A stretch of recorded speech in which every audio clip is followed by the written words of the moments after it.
Hola, buen día. Mi nombre es Natalia Jaramillo, soy estudiante de Ciencia Política y el día de hoy para las materias Género, Política y Derecho voy a realizar algunas conclusiones acerca de lo que fue el curso y de lo que yo considero es el impacto más importante que tiene. Efectivamente, como podemos, o como tuve la oportunidad de desarrollar el curso, yo creo que es muy importante el énfasis que se hace de este al identificar los diversos conflictos, factores que llevan a las mujeres a ser más violentadas, a tener un déficit con respecto a los hombres en cuanto a oportunidades laborales, económicas, educativas, sociales. Y yo creo que esto, como lo pudimos ver en los diferentes casos que se propusieron durante el curso, identificamos que no hay que tener una edad específica para que una mujer sea violentada.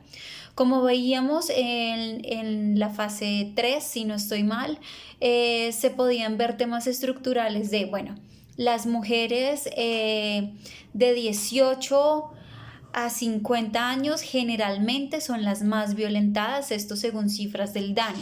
Pero también podemos ver que los casos de violencia intrafamiliar, los casos de violencia sexual se cometen a lo largo de la vida de las mujeres, pero su etapa más vulnerable es desde la infancia hasta que tienen una edad promedio de 40 años. Yo creo que esto es muy importante entenderlo porque nos permite identificar que el problema es estructural. Hay situaciones económicas, sociales, culturales, académicas,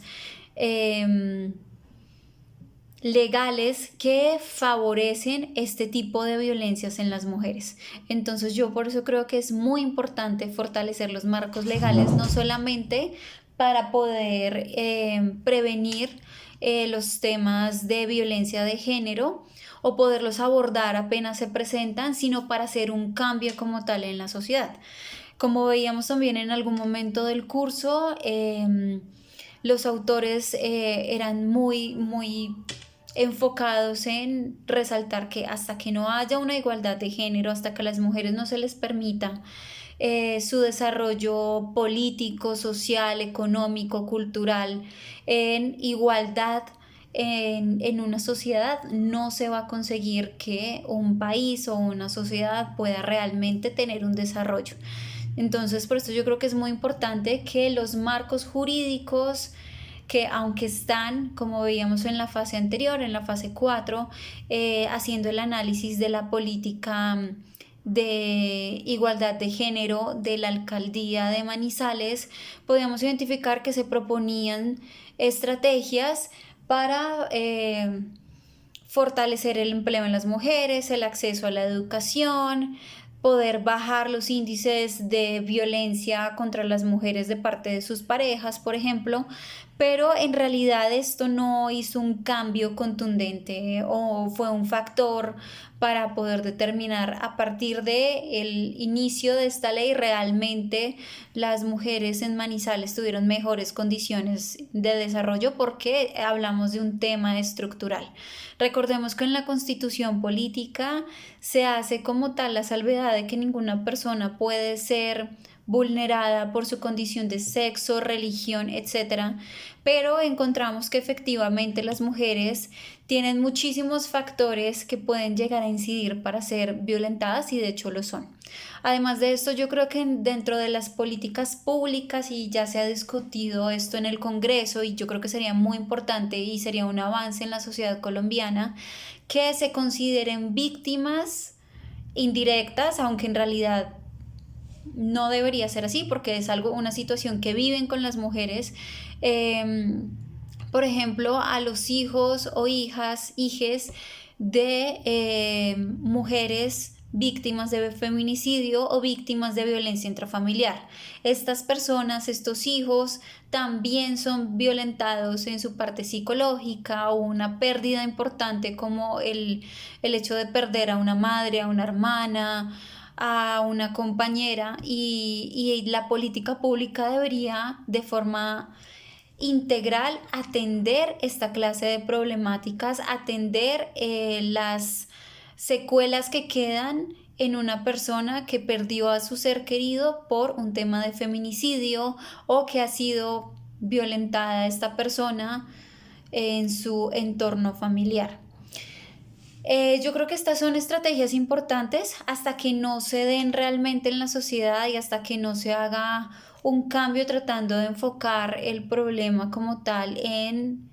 el violentador, en la persona que está ejerciendo este tipo de violencias, en tratar de prevenir, en tener unas crianzas mucho más respetuosas, enfocadas en que las mujeres no tienen que dedicarse netamente al hogar o no tienen que eh, doblar su trabajo tanto en su ámbito laboral como el trabajo no remunerado por el cuidado que ejercen en su familia, hasta que estas cosas realmente no se intenten enfocar desde las escuelas, desde los entornos educativos, desde la sociedad como tal. No se va a tener unos cambios que permitan que en realidad las mujeres podamos gozar de todos los derechos como nos indica la Constitución, como lo indica las organizaciones de mujeres, como debería ser realmente. Finalmente creo que el concepto de interseccionalidad, el concepto de feminismo interseccional es muy importante porque hay que comprender que hay diversos factores que pueden hacer a una mujer más vulnerable que a otra en cuanto a violencias, y además también entender que las diversidades de género y las diversidades en cuanto a cultura, en cuanto a, bueno, tantos factores, son muy importantes tenerlas en cuenta para poder abordar realmente en las políticas públicas que se formulen incentivos para poder cambiar la realidad que sufren millones de mujeres que son violentadas y poder lograr una sociedad mucho más justa. Agradezco su atención, espero haya sido de su comprensión lo que intenté exponer. Muchas gracias.